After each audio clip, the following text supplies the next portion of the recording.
pursuing my master's degree for free and keynote speaking at Wenatchee Valley College at Omak's 2015 commencement, I would have perhaps laughed at you. Laughed because from a young, impoverished Mexican immigrant girl's perspective, these two things were impossible. As I stand before you, I don't come to you as a world-renowned writer, an accomplished lawyer, or an Olympic gold medalist.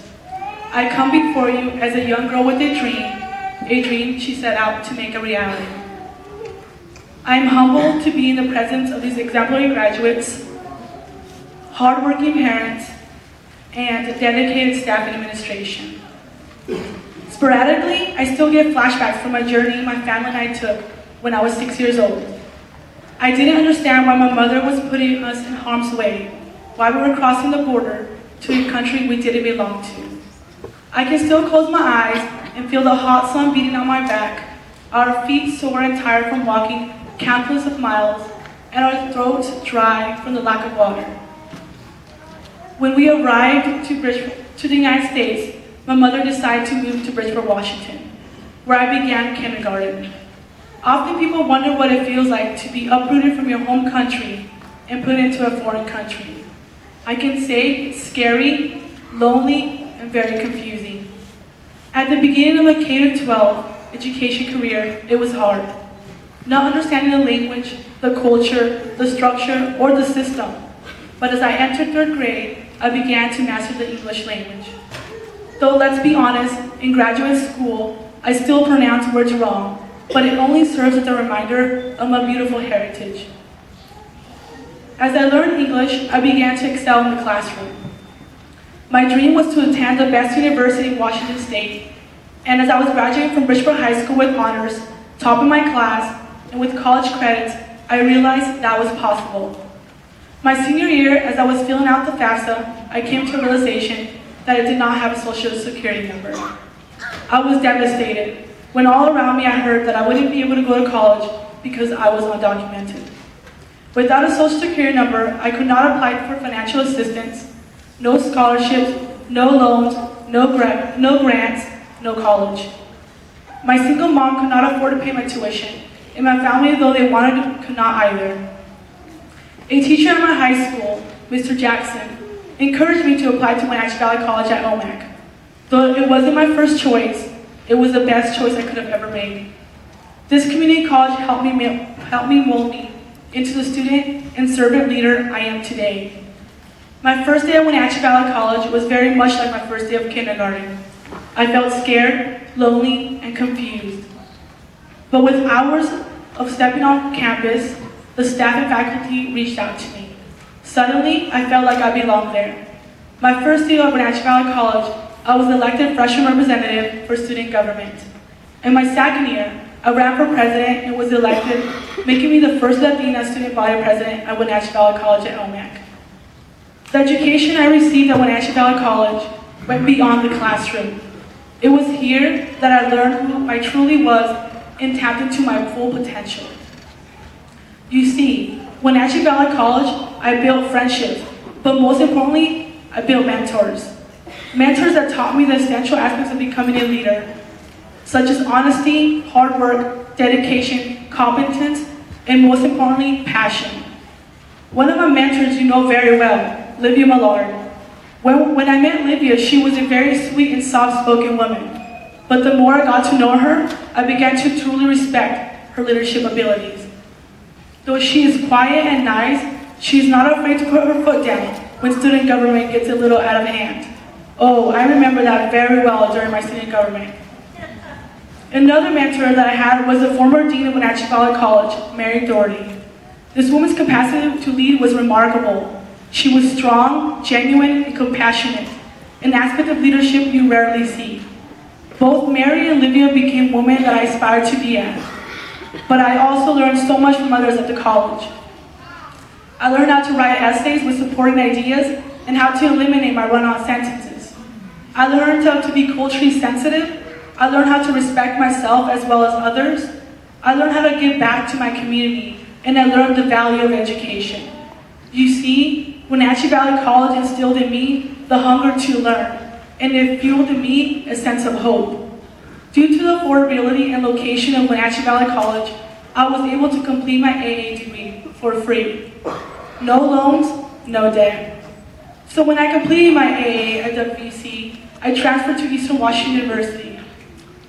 I knew when I was transferring to Eastern Washington University, it was going to cost me 3 times more than what I paid at Wenatchee Valley College. So I began to apply for scholarships. But all the scholarships that I applied for required my social security number. So I got a great idea that instead of writing my social security number, I wrote down my Eastern Washington University student ID number. By the way, I don't recommend this at all. It might have been illegal, but hey, so was I. When I arrived at Eastern Washington University, I had received enough scholarship money to pay for my first year there. I had received a $5,000 scholarship from the Rotary Foundation, which helped fund most of my education that year. The end of that year, the Rotary contacted me to speak at their luncheon because they liked to hear what their scholarship recipients were up to. I was more than happy to go back and thank them for all the money they awarded me. When I was done giving my speech, one of the Rotary members was so touched by my speech, he offered to renew my scholarship for the next year, but instead of $5,000, he awarded me $6,000. Before I knew it, I was graduating from Eastern with honors while working 40+ hours and attending school full-time. So don't let anyone tell you you can't do anything you set your mind to, because let me be the first one to tell you that they are lying. As long as you're willing to put in the work and not give up, the sky is the limit. Currently, I'm working at Wenatchee Valley College as an outreach and retention specialist for the Bachelor's of Applied Science in Cybersecurity, while pursuing my master's degree at Washington State University for free. I hope to graduate next year and pursue my PhD at Harvard. This year I was asked to speak at Central Washington University's first Latino endowment that will fund thousands of scholarship money for students regardless of legal status. I have been asked to serve on the committee of another Latino endowment that they are hoping to start that will both unite Eastern Washington University and Central Washington University for Latino students. I was awarded the National Leaders Legacy Award and will be going to Washington, D.C. with Senator Patty Murray in order to come up with ways to get more Latino families involved in community events. I was also nominated for the Transforming Lives Award from Wenatchee Valley College by Olivia Millard. I have been asked to serve on the Hispanic Chamber of Commerce Board this year and was invited to a private meeting with Congressman Luis Gutierrez in hopes to come up with strategic methods to help pass the DREAM Act, a law that will allow millions of undocumented students, such as myself, a pathway to citizenship. I also serve on many immigration panels in order to speak about the injustice of America's immigration policy. I'm the founder of Dreams Without Borders, a club at Columbia Basin College to help undocumented students pursue higher education, but my favorite part of my life is going around high schools, motivating students to pursue higher education regardless of the barriers they face. But my story will not be complete if I simply tell you the good things. I would be lying if I told you that navigating the higher education system was easy. There were many times that my brother and I didn't have enough money to buy food, to eat, gas for our car, and money for our books. Many times we borrowed books, we made photocopies from friends' books, and we ate at taco time so we wouldn't have to pay for food. There were many times I called my mother in tears, telling her I wanted to give up and come home, but she would not allow it. I remember constantly hearing from people, "Why are you going to school? You won't even be able to work after because you're undocumented." Also, when I applied to the education department at Eastern, I was told I could not get into the program because I did not have a social security number. But instead of listening to these uneducated comments, I stayed true to myself and my dreams. Graduating class of 2015. I don't know each one of your dreams. I don't know the barriers you will face, and I don't know what life awaits you. But one thing I do know is that each one of you possesses the ability to be whatever you aspire to be. Many times we tend to doubt ourselves. Many might be doubting yourselves right now as you graduate. But remember, greatness is not reached by special people. Greatness is obtained by those who are willing to put in the work, run the race, and finish. Stay true to you and don't ever let anyone tell you you can't do something. If your dreams don't scare you, they're not big enough. Reassess them and create bigger dreams. I challenge each and one of you to go into this world and make it a better place. See, there's no formula for success. What is the secret to success? As I was doing an interview for a magazine at Eastern Washington University, a reporter asked me, "How did you do it? You were undocumented from a low-income family, first generation, and single-parent home, and a second language student. You were destined to fail. According to statistics, students like me don't make it." I sat back and pondered on that question for a few seconds. Today, I would like to share with you the 4 rules of success that have gotten me where I am today. Rule number 1, trust yourself. No one knows you better than yourself, not even your mother. Do what makes you happy, regardless of how impossible and unreachable your goal might seem. Coming from Mexico, I never dreamed of obtaining my bachelor's degree, but I trusted myself and my abilities, and now I'm working on my master's. Rule number 2, break rules. I know, I should probably not be telling you this, not the law, but the rules. Simply because rules are made, it doesn't mean they are fair and just. If I would have followed all the rules in place, I would have never accomplished my goal. I broke many rules on my way to my bachelor's. I used my student ID number on scholarship applications instead of my social security number. I went to school while undocumented. I got into the education department at Eastern without a social security number. It is okay to break rules when you believe they're not right.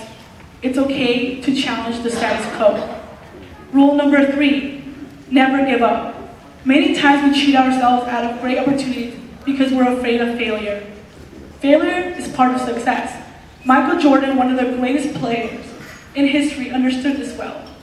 He missed more than 9,000 shots in his career, lost more than 300 games, and 26 times he was trusted with a game-winning shot and missed.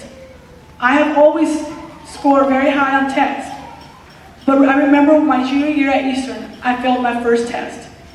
When I looked at my score, my stomach got upset and I was so disappointed in myself. But you know what I did?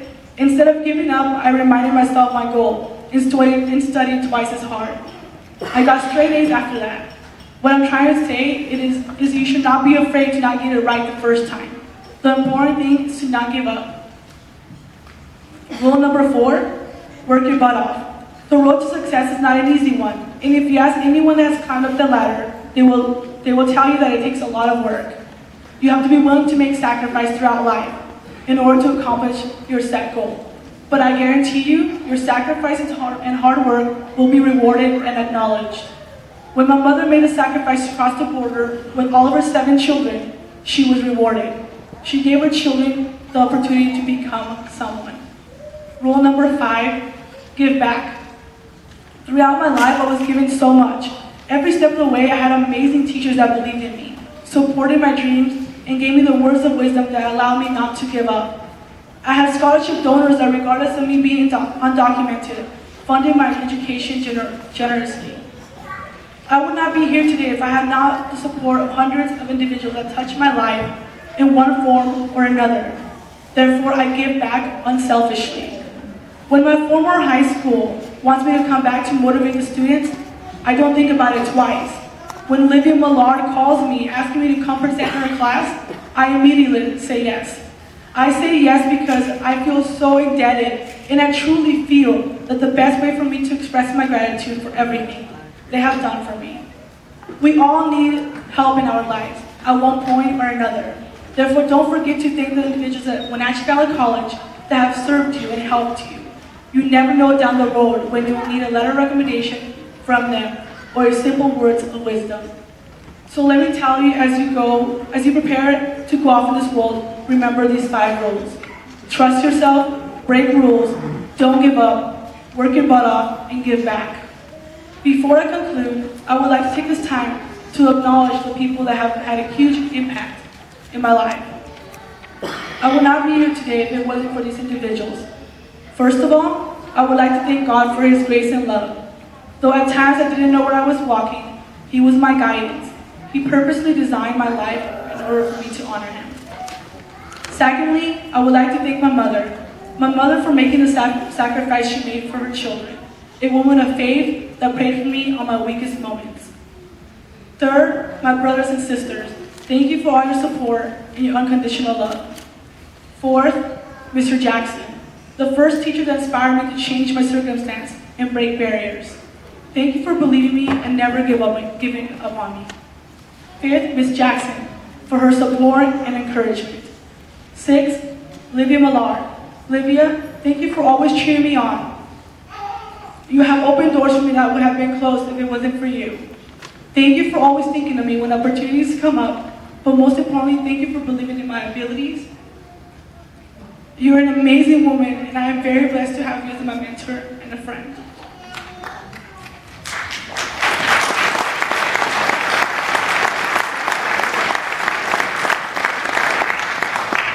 7th, Mary Doherty, for being a woman of example in my life and for loving me as a mother does. 5th, thank you to all the teachers that teach in this great school and that serve these students. Last but not least, thank you, class of 2015, for allowing me to share this milestone moment with all of you. Now go out to the world and make Wenatchee Valley College proud. Si se puede.